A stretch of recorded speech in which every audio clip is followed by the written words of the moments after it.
Hello, this is my second part to my American Civil War uniform guide, and this covers the Ambulance Corps of the Army of the Potomac. Now, not everybody's really familiar with the Ambulance Corps or what they did exactly. They were formed in August of 1862 by Dr. Jonathan Letterman to make the process of evacuating casualties off the battlefield a lot more efficient. Prior to the formation of the Ambulance Corps, casualty evacuation had really been carried out by the bands. At the beginning of a battle, the band would ground their instruments and they'd report to the surgeon, and then it would kind of go off in a haphazard fashion and they would collect casualties with really no training to do that whatsoever. The formation of the ambulance corps sought to remedy that by providing men with training on how to properly load casualties and how to search battlefields to make sure they could find all the wounded in the most efficient manner possible. Now, the ambulance corps men, they were not special troops. They were men detailed from the regiments of the army, so each regiment would send some men. They took about three from a regiment, men and officers, not officers from every regiment. And the men would gather together and they would drill together on Sundays. And this photograph shows men performing ambulance drill, and these men happen to be Zouaves.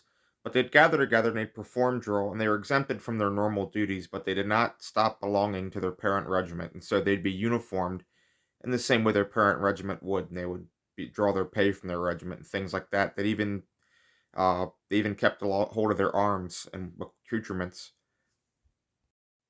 The ambulance corps is authorized chevrons, one chevron around each arm and one band around the cap. And these would be 2 inches wide and green, and that was authorized in August of 1862. In August of 1863, the regulation was changed to 1 1/4 inch, but to how often that was adhered to is anybody's guess.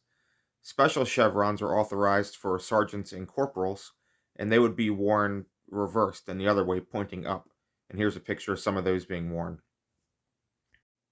Now, when you look at actual photos of ambulance corps men, you often see that about half the time they don't wear any special insignia, though it can be kind of hard to tell from photos as the material used was non-reflective and doesn't often show up, especially being green as a darker color. But in some of these photos, we can see faint outlines of chevrons worn around the arms.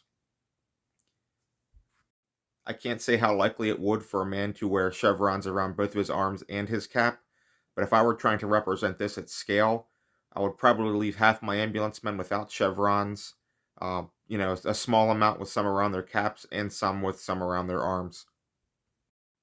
The Army of the James also had its own ambulance corps, and their uniform regulations were the same as it was for the Army of the Potomac, except instead of green, their chevrons were red.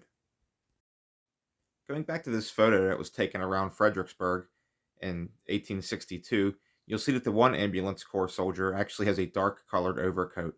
Now, this may be an interesting opportunity for anybody who wants to paint these men at scale. Early in the war, in the Army of the Potomac, as well as other Union armies, there just wasn't enough cloth to go around. So you'll see coats that were found in dark blue, black pilot cloth, and gray, and they were standard federal coats. In this picture, you can actually see one of the Federal soldiers in dark blue trousers, and they'll pop up sporadically throughout the war in the Army of the Potomac. You'll see them. For anybody wishing to war game and include units of the ambulance corps, I don't really know how you'd incorporate them, but if you found this helpful, let me know what else you'd like to see, and thank you for watching.